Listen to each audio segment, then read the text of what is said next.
Guys જુઓ ઘરમાં છોકરો હોવાના ફાયદા અને છોકરી હોવાના ફાયદા. એ આ મારો છોકરો જુઓ હા ને પડ્યો ફોન જુઓ. હા બસ ખાલી ગલ્લાના થોડા ટોપા હોય દુકાને જવાનું હોય તો જાય અને રસોડામાંથી આવી રહી મસ્ત સુગંધ જુઓ. એ આ મારી દીકરીનો મને ફાયદો. 12માનું પડી ગયું છે વેકેશન તો મારી બેટી બનાવે છે લાડુ. મારી શું બનાવી બેટા આવીએ? આલુ ટિક્કી.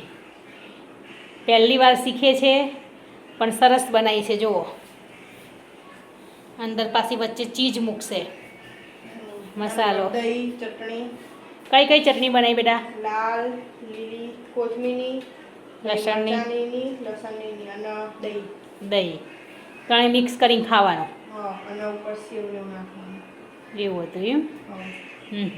અને આવી રીતે તળી લેવાની એમ ને ઓછા તેલમાં. બરાબર.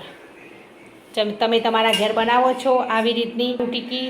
જો બનાવતા હોય તો કોમેન્ટમાં યસ કરો અને ના બનાવતા હોય તો એકવાર ચોક્કસ બનાવી જોજો.